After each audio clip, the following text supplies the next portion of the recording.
We'll go on to the next question that comes from Joe. And Joe is a physicist and consciousness explorer. Now, you just mentioned in the previous question meditation, so I'll start with Joe's question on OBEs, which is out-of-body experiences and meditation. Does one need to experience and master OBEs in order to thoroughly explore NPMR, that is, physical reality? While there are many approaches to meditation, there also appears to be quite a range of approaches to out-of-body experiences. Do you have any recommendations as to the importance and approaches, for instance, the Monroe Institute or William Buhlman and such? Okay, first question. Does one need to experience and master OBE in order to thoroughly explore the non-physical matter reality? Well, yes.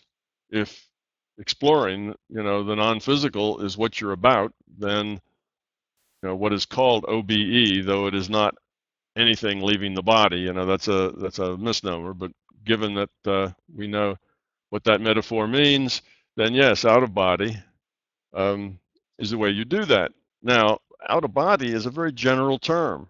Out of body could be a really good meditation state. It could be just point consciousness. You see, it doesn't have to be the way a lot of people define out-of-body experience. Out-of-body basically means that you no longer are attached to your sense perceptions. You are in point consciousness. We'd say that you're just a point of consciousness floating in the void, right? You're just consciousness. You're not really aware of all your sense data, sense perceptions. But that doesn't have to be just point consciousness. Anytime that you are with your awareness, but not attached to the physical reality of sense perception, after all, the physical reality to you is just sense perception. That's how that's how you define your physical reality, is through your sense perception. If you had no senses, there'd be no physical reality. So when you let go of the sense perception data, and when I say let go of it, it doesn't have to disappear entirely. It just has to be that you're not attached to it. It's just over there. You're not connected to it. You're not operating on it. You're not doing anything with it. You can be aware that it's there, but it's not active. Okay, it's in a standby mode. It's in pause mode, if you will. Maybe it's the right digital metaphor. You put the physical reality on pause. You're not interacting with it anymore. Okay, so that is, in a general sense, what out of body is. You're no longer connected to the physical world. You put the physical reality on pause, and it's just your consciousness. Now, a lot of the out-of-body literature, of course, defines it in a very specific way. You leave your body, you come up out of your body, and you look back, and there's your body in bed, and you can fly around your house and do all these various things, and that's really out of body. That's just one experience of being disconnected from this physical reality. And because people have done that, that becomes the definition. Oh, well, that's what out of body really means. It's not true. This whole concept of leaving the body is irrelevant. What's relevant is that you detach yourself from your sense data. You're no longer operative in physical reality. You are just awareness. That's being out of body. Your body is physical. Your body is the sense data. It's the platform for all your sensors. Okay. So given that more general concept of out of body, yes, you need to get there first before you're going to explore the non-physical. Now, you as consciousness, let's say you've detached yourself from the physical input, from your sense data. All right, there you are. You're just aware. You're in awareness. You're just floating there in space. You're aware that there's physical body over here. You can still hear the traffic outside in the street if you kind of put your attention there. But as soon as you withdraw your attention from it, it disappears. Okay. Now, at that point, you can do You can use your intention to do whatever you like. At that point, you can say, oh, I'd like to explore my house in this state. I'd like to go look at what my house looks like from this, and then you can fly around your house just like you did the other way. You don't have to, you don't have to ease up out of your sleeping body to do something. That's just one way of experiencing it. That's not fundamental. So my first part of the answer to this question is you have to understand that out of body is a more general thing than just what you'll read about in out of body books. Okay. Secondly, is yes, if you're going to explore consciousness, then you need to be aware in consciousness, and to be completely aware in consciousness, you have to let go of awareness of the physical reality. Otherwise, you're only experiencing your own consciousness in a very personal way. You're not experiencing consciousness in a general way. All right. Now, so that's an exploration of the non-physical, which is consciousness. Remember I said a little earlier that the reality in which your avatar exists cannot be the same reality frame as the server that's computing the virtual reality of your avatar, right? The computer that creates the virtual reality, that creates the simulation, has to be in a different reality frame than the simulated virtual reality that the computer's simulating. Okay, so that's the way it is with consciousness. Consciousness then exists outside of the physical reality frame, outside of our physical universe. And that's just an elementary point of logic. It can't exist inside. See, consciousness has to be outside the physical reality. So if you're going to explore that, then your awareness needs to be outside the physical reality as well. All right, now a bigger question would be, is that important? How important is it to explore the non-physical reality and consciousness? You might say non-physical reality, the reality of consciousness. But basically, that's a whole series. A series isn't the right word. It's a whole collection, a whole group of virtual realities. Your transition reality is a virtual reality. The reality that people going out of body get into is a virtual reality. These are all virtual realities within the larger consciousness system. Okay, if you're going to explore those, you got to get out of being attached to the physical. But why would you want to explore those? What's the point of exploring those? Is there any advantage to exploring those? Well, the answer is there might be, or there might not be. If you are a very left-brain person, if you need logical process in order to accept things, if you need to, if you need all your experiments and your experiences have to be hands-on. If that's your personality and that's the way your mind works, then you probably need to learn to let go of physical reality and become aware in non-physical reality or within the larger consciousness system, because that's how you can experience these things firsthand. That's the way the left brain logical process mind needs to work, so you probably need to go do that. On the other hand, if you're more right brain, more intuitive, you just understand the bigger picture because it's obvious to you, then you may have no need to do that. You don't have to have a logical process that takes you there because you're just already there. You get it. You understand it at a bigger level. It just makes sense to you. Then doing this out of body, or letting your consciousness detach from the physical reality and from your avatar, is really of no value to you. You don't need it. You've already gone beyond that step. You've jumped past that logical process. If that's okay with you and that's how your mind works, then the answer is no. There's no point in doing out of bodies experiences. They're not going to pay off. It's like a trip to the park. It might be fun, you might find it entertaining, but you're not really going to learn a lot from it because it's not going to teach you a whole lot. Now, let's go back to the person who's left brain and wants to experience that. What he really wants to experience it is he wants to say, I've been there, I know that it's real, okay? This larger reality actually exists because I've been in it and I've proven to myself that it's real. Well, now, that is really a problem to start with because, okay, you go into another reality frame and you hear voices, you talk to people, you see things. How do you know that's real? How do you know you didn't just make that up? How do you know that isn't your imagination? Oh, well, detaching from the physical didn't actually solve that problem, did it? It just created another problem because now you don't know that when you detached from the physical, you don't know that what you got was real.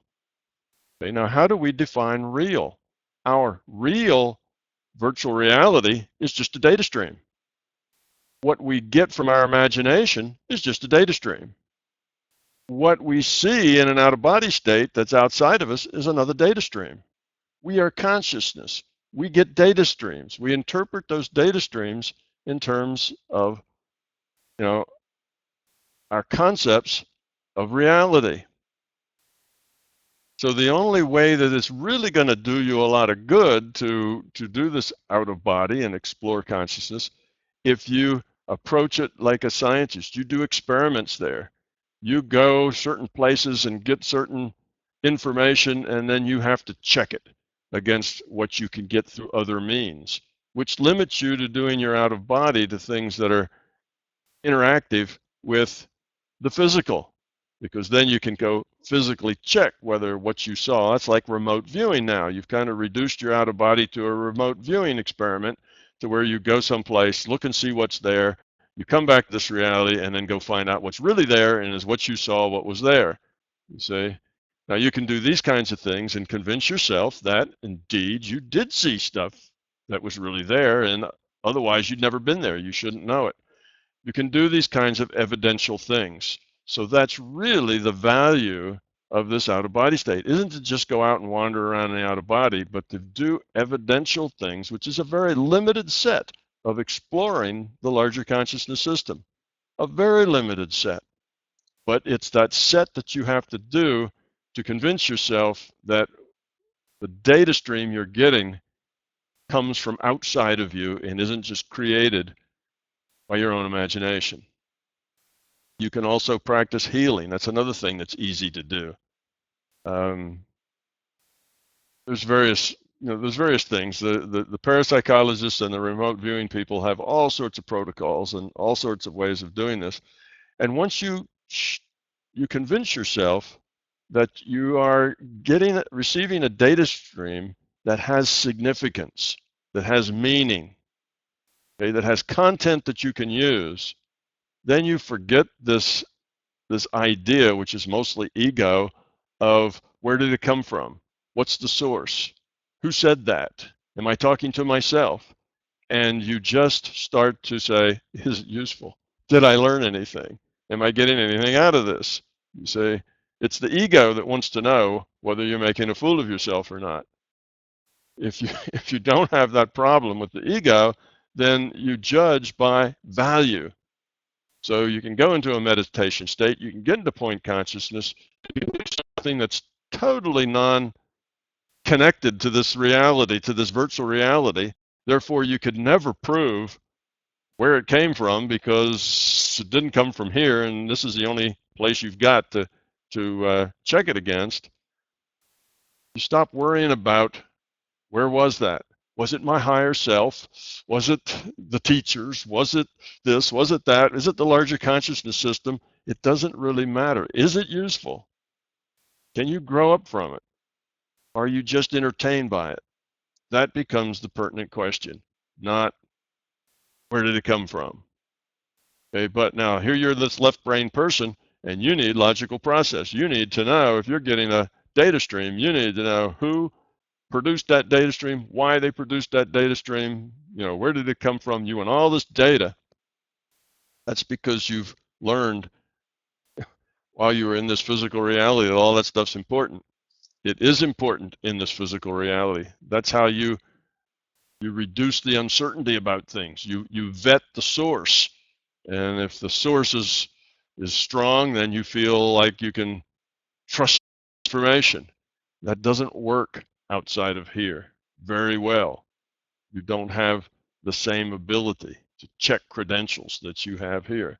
So it's just a different thing. We tend to take our habits that we have in this physical reality, in this virtual reality, we take our experiences and the way we think and the way we act, and we want to apply it to the larger reality. So we want to go to the larger reality, and then we run into somebody out there we talk to, and we want to know their name. We want to know where they work, where they live, what school they went to. How did they come by knowing this?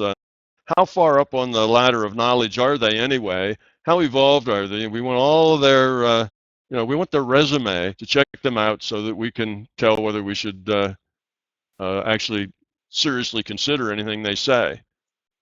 You see, that's putting yourself in the role of child to adult. You expect somebody to tell you whether or not you should believe the material.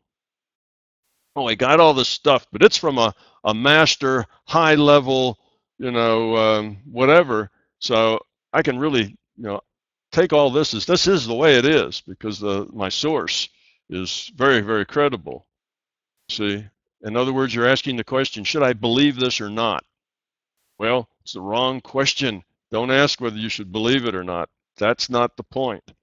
Belief isn't an issue. Whether you believe it or disbelieve it's irrelevant. What can you do with it? How can you use it? How does it make you grow? That's relevant. And if you get that, credentials don't matter. All the rest of that stuff is irrelevant.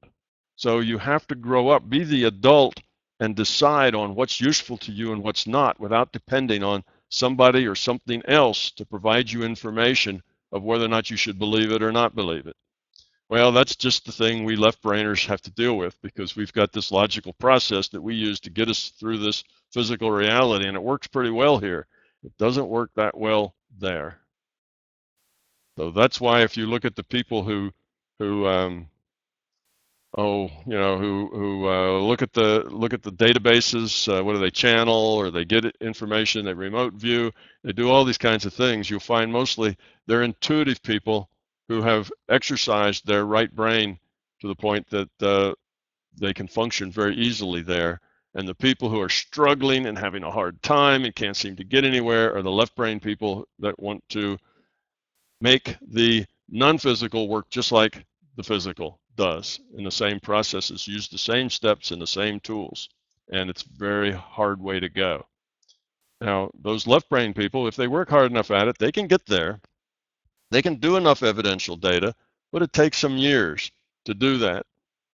Just traveling out into the larger consciousness system and having an experience isn't evidential unless there's some way you can validate that experience. So you have to keep your experiences things that interact on the earth plane, like remote viewing, so that you can check them. Well, that's just a tiny thread. Then you have to start doing experiments out there. How can I change things? What can I do? What can I create out here? Does it last? What function does it have? Is my creation in this reality, what does it do? Is it just, it's data. Is the data volatile? Is it saved someplace? The only way you can answer these questions is to go out there and do experiments. And if you do that, you can come to enough data that you can take a real good guess at what's going on. You'll never know anything for sure. There's always uncertainty. There's always several ways you can get to the same answer. And you have to learn to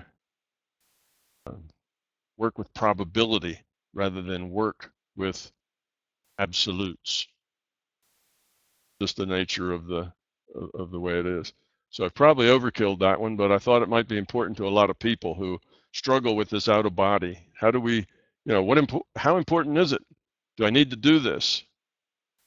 Well, yes, but take the bigger viewpoint of out of body, but no, not if you don't need it, not if you can get there without it. The reason we're here is to grow up, is to get rid of fear.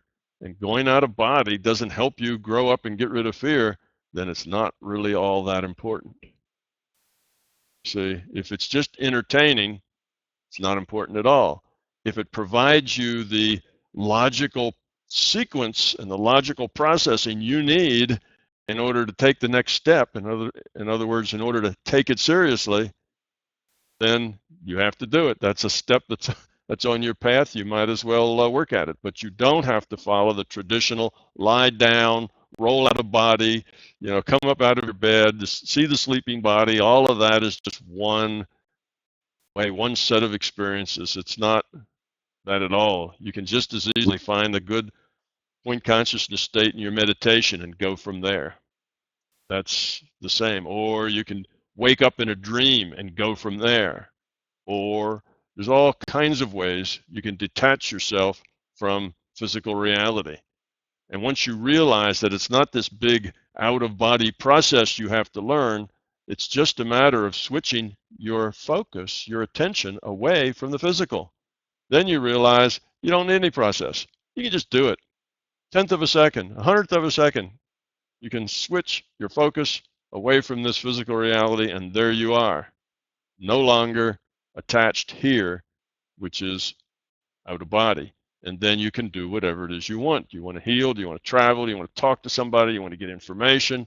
And then you have to practice getting your own intellect out of the way. Of course, if you're a left brain, you're dominated by your intellect. Your intellect runs your life. And trying to get your intellect out of the way is the biggest hurdle you'll have to deal with. But as long as your intellect is running the show, then you are constantly analyzing, you're constantly judging, you're constantly guessing. Is this voice I'm hearing, is this person I'm connected to, is this real? Am I making this up? You're constantly doing those kinds of things, which then get in the way of you actually doing them. But left-brainers have that issue. That's why it's a very long struggle for them to go through this. It takes them a long time to tell that intellect to sit down, shut up, and just listen. Just listen. And then after you've listened for 3 or 4 months, now judge it. Is it valuable? Did it mean something to you? Did you learn something? And if the answer is no, well, either change your methodology, ask different questions, or let it go, do something else. If the answer is yes, then go pursue it. If you think you've gained something from it, then go pursue it more and try to optimize that gain. So that's more of the way, to go about it. Remote viewers have protocols to try to get their intellect to sit down and shut up. In other words, they don't know where they're asked to remote view. They don't have any hints at all. There's some location in this envelope that I'm not going to let you open that's hidden from you that even I don't know as the experimenter, that's giving the remote viewer the instruction. I've got an envelope here that I picked out of 1,000 envelopes. I have no idea what's inside it, and neither do you. Where is it? Go there and tell me what you see. Now, how can the remote viewer's intellect start analyzing that? Well, it can't. You see, the intellect doesn't have any data to analyze. It has no idea. That's why remote viewers use those kind of protocols. You wouldn't need that protocol. You could just say, hey, Joe, go take a look at so-and-so and see what's there, and the person could do it if they could get their intellect to sit down and shut up and not get in the way. But as soon as the intellect gets in there, you start guessing, you start second guessing, you start making things up, then you throw that out because that doesn't make sense. And again, your intellect's running the show and you get nonsense. It doesn't work. So they have these very extreme protocols just to make their intellect not have anything to operate on. And then the remote viewers can be more successful. And see, that's counterintuitive. You think that if you've got, it's a 3-level blind experiment, you think, wow, that really makes it hard. No, that makes it easier because you've taken the intellect of the remote viewer out of the equation by giving them nothing to work on. So you're the same way. Once you get in that point consciousness, now if you're a left brainer, your intellect's just in there yapping all the time, and trying to analyze and judge and do all those things gets in your way, makes it difficult to do. But if you can just say, sit down, listen, don't interfere, you're in the data taking part of this experiment, not in the analysis part. Just take the data, whatever, and take it again the next day and the next day, and take it 20 times and take the data and work it to where you're not getting much anything other than what you got. Okay, now you're done. It's time to analyze. And now the analysis is it useful? Is it good data? Not where did it come from? I need to know what job you have, where your mother, I need your pedigree, who was your mother and father, where did you go to school? That isn't important. I need to know your name. Most beings, when you meet them in the non-physical and you say, what's your name?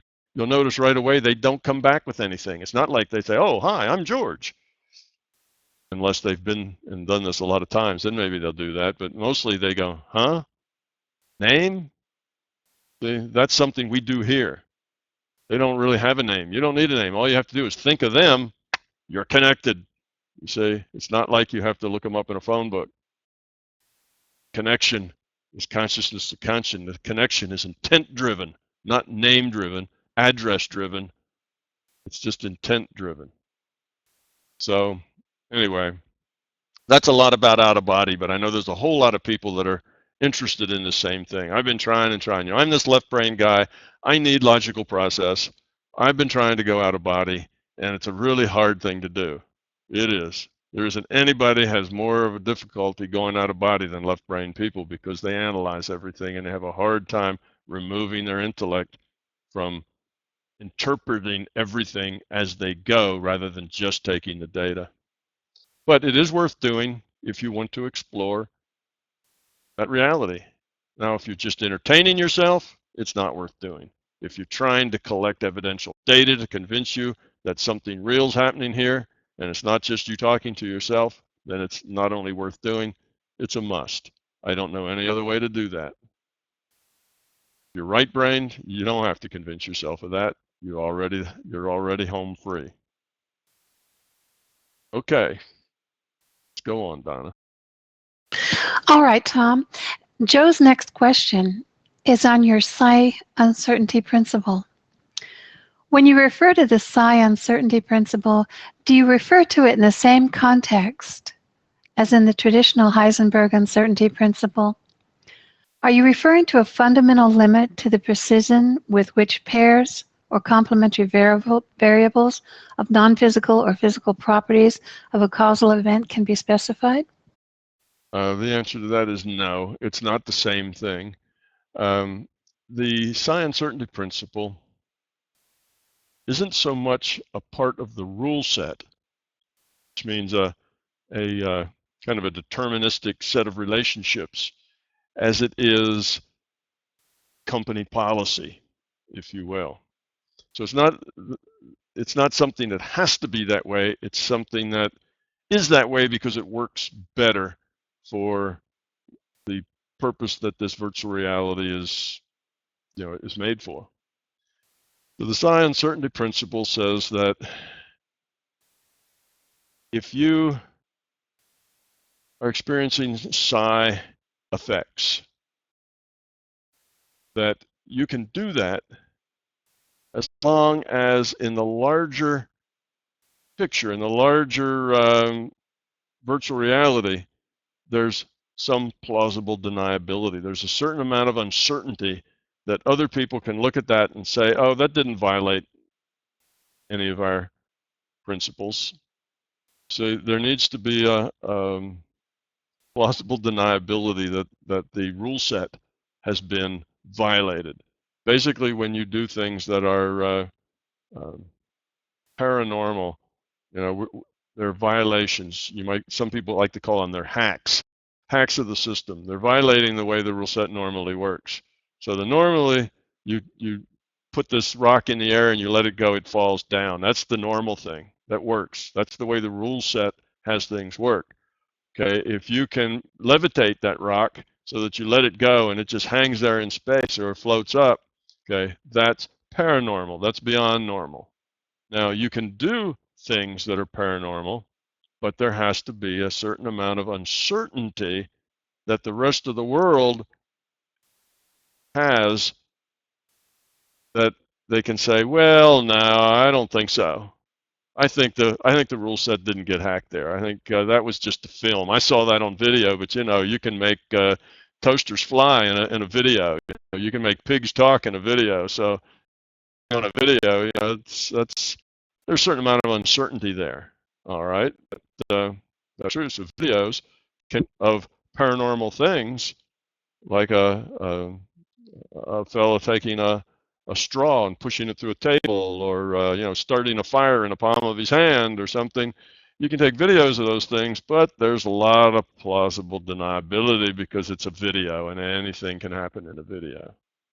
So, in other words, it depends on the circumstances of how you're doing it, who's involved, why it's involved, why it's going to work that way.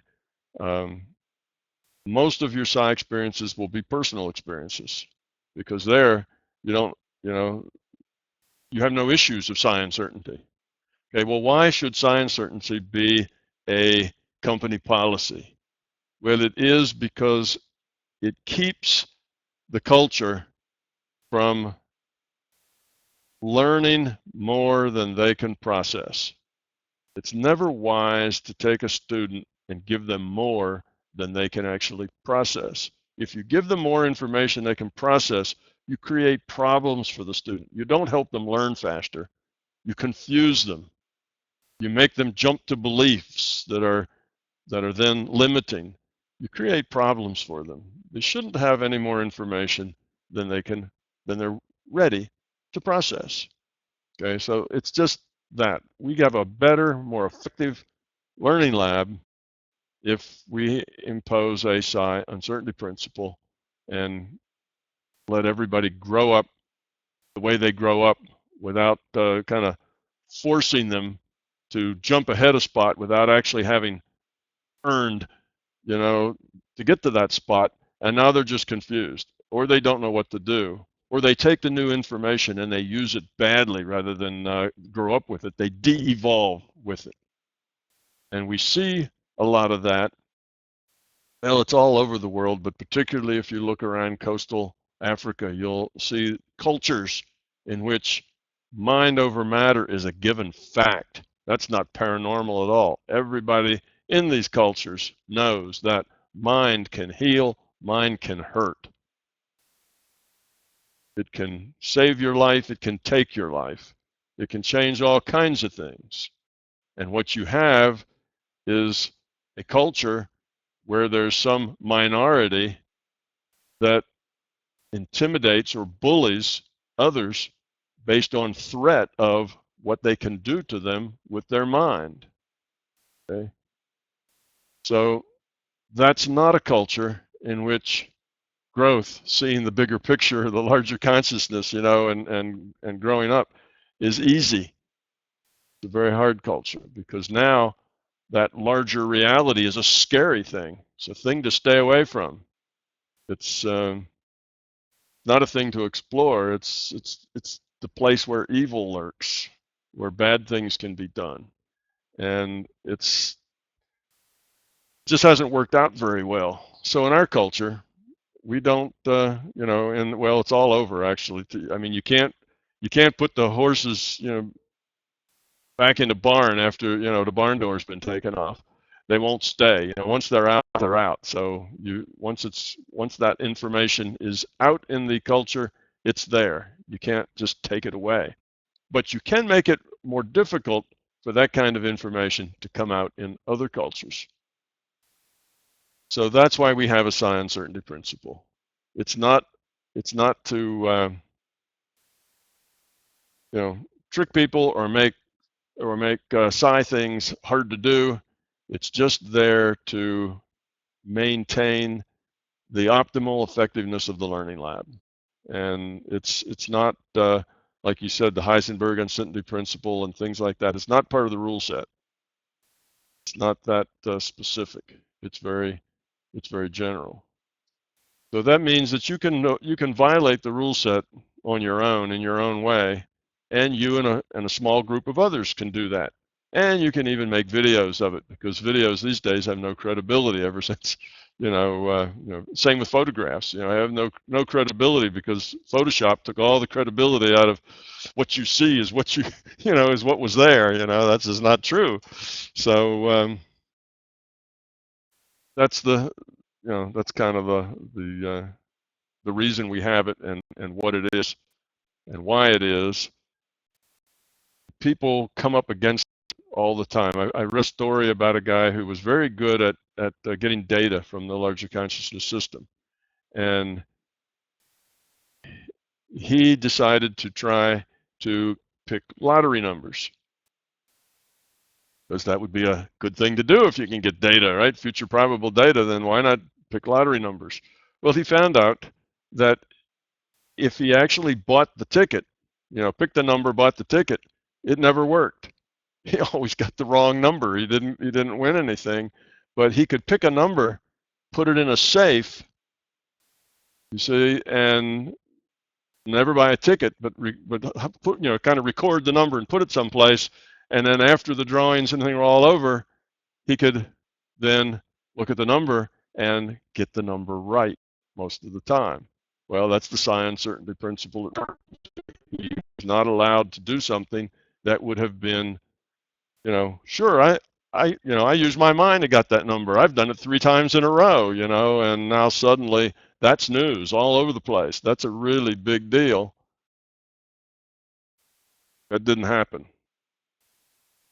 So you can't do things that, one, hurt other people or take advantage of the system or somehow are low entropy kind of things. Those things are also inhibited just by nature.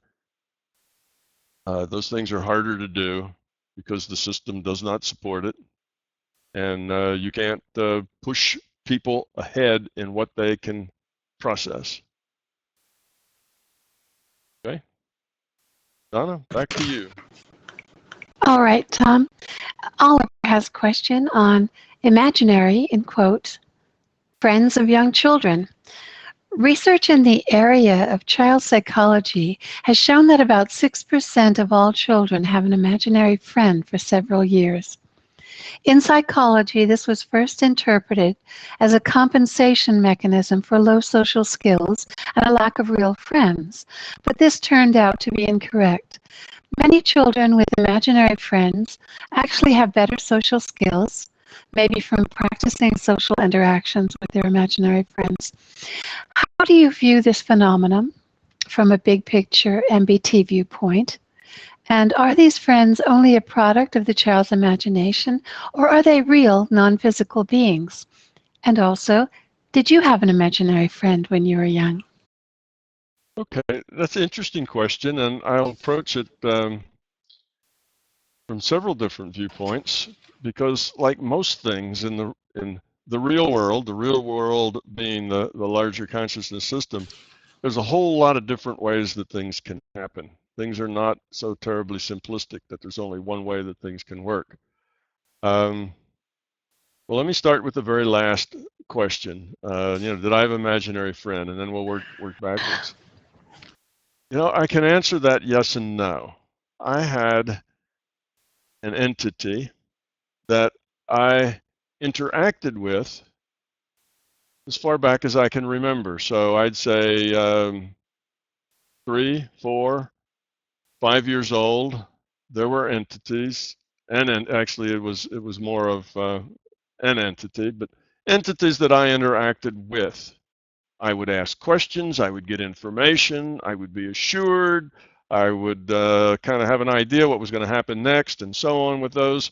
And yes, they were friends. I considered them friends of mine, but they weren't around my age. They were adult, and they weren't playmates. So now, if an imaginary friend has to be around the same age as the person and in a playmate role, no, I never had that kind of an imaginary friend. All my playmates were consciousnesses in other physical avatars. Okay, they were all physical bodied playmates. But I always had physical friends, not playmates.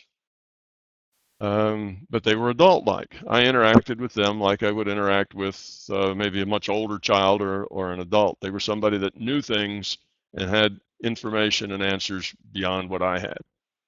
They weren't peers. Okay. Now, what about children who have imaginary friends?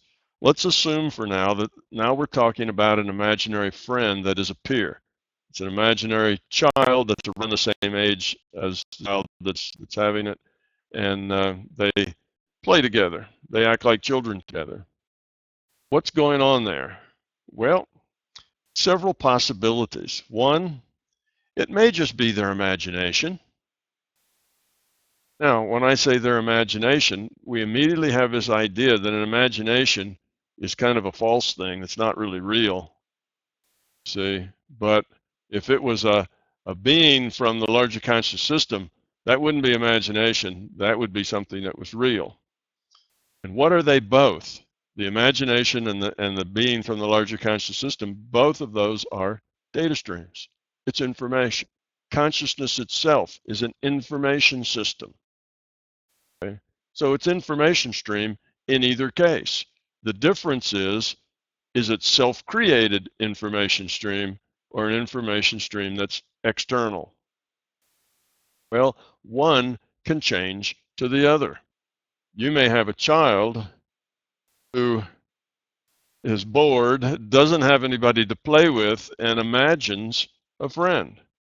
Children do this a whole lot. You ever seen a little 4-year-old with their dolls all out in a row on the bed talking to them, and the dolls are obviously talking back to her in their head? Or at a little tea party or something like that, they all talk with their stuffed animals and have conversations with their dolls, and the dolls will say things to them, and children play like that. Children are very imaginative. So imaginary friend, if indeed it's imaginary, would seem pretty, pretty ordinary. I think what happens is that if these children imagine it for just 10 minutes or 15 minutes or an hour, then nobody ever writes it down as my child had an imaginary friend. It was just, they were just playing and pretending and whatever. But if it goes on consistently for weeks and months, now it's an imaginary friend. So we're talking about an imaginary friend becomes an imaginary friend when it's consistent. The real difference there is all children have imaginary friends and imaginary interactions with all sorts of things, because that's, children have good imaginations. Some of them actually have consistency over months, maybe over years. Well, that to a large extent is probably due to the child's focus. Some children are a whole lot more focused than others. Some do things in certain ways. So you have a child that is consistent in their focus. Maybe their environment is consistent. They consistently don't have other children around their age to play with. There's something else building that consistency. So let's say it starts that way, and the child is imagining a friend, and they imagine what this friend says and what this friend does, and they say things to the friend, and the friend says things back, just like a little girl talking to her dolls at a tea party on her bed. So they do that, and if you were to ask that child, is this imaginary friend you're playing with, are they real? Well, what would the child think? Sure, they're real. I mean, I'm talking to them, we're playing, we're doing this. In their mind, that's real. That's real enough. They're answering, we're playing, it's having a good time. You might say they're real. If you say, well, do they live in this physical reality like you do, and the child may be a little confused with that, because now you're asking to differentiate between, the things they think and the things that they feel, the things that they touch. But so a part of it can be just confusion between what a psychiatrist or a psychologist, the questions they ask, and the way a child might interpret that question. Sure, they're real enough. I'm having a good time. My little Dolly just said that she wanted another cookie. on her, on her plate. So the little girl gets out the cookie and, gets out the plate and then the plastic cookie and hands it to the doll. So is that real? It depends on your point of view. And if you're 4 years old, that's probably real enough. You don't have a big concept of real and not real. Now, let's say that there's a way that the larger consciousness system can use this. We have a little child with an imagination. Can the larger consciousness system use that? Let's say this little child has an old soul. They've been around a lot, and that means they're going to grow up as far as their quality of consciousness very quickly. They're going to be more aware. They're going to see big pictures. They're going to understand connectedness to other people. They won't be as self-focused as other children their age. So would a larger consciousness system maybe make a connection there and give them a data stream, telling them things, encouraging them ways that would help them with this growing back up to kind of reclaim their skills and abilities and so on, up to a level that's commensurate with what they come in with? Well, sure, they would. Would a larger consciousness system see a child who was desperately lonely and didn't have anyone to play with and think it might be good for their development if they had someone to play with, someone to interact with, and therefore take that role? So now we're talking about the larger conscious system creating a data stream that goes to this child rather than the child creating the data stream in what we call imagination. If the larger consciousness system saw that this lonely child would grow up healthier, more confident, and more able, therefore, to evolve because of some interaction at that age, some building of self-esteem at that age, then the larger conscious system might take that on as well. In other words, the larger consciousness system will do whatever it can do to optimize our potential, the potential we have to grow up. How can we optimize that? How can we make it as likely as possible to succeed here? And the larger conscious system will do that.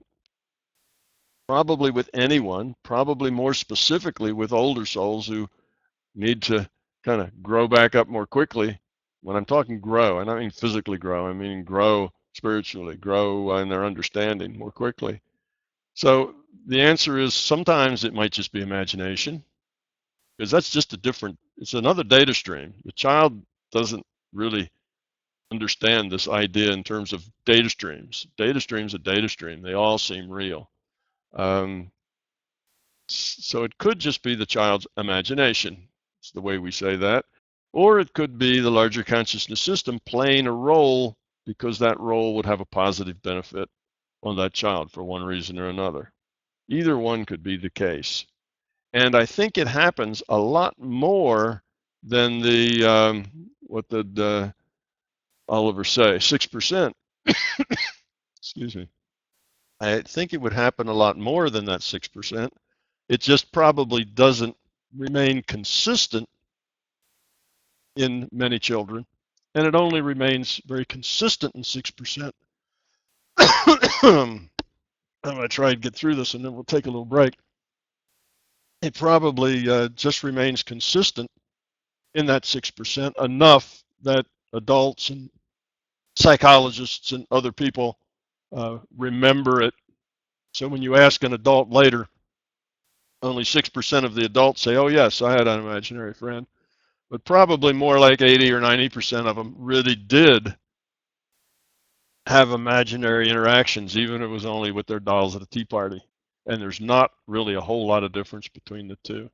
And some of those were from the larger consciousness system. That was their origin, and some of it were made up.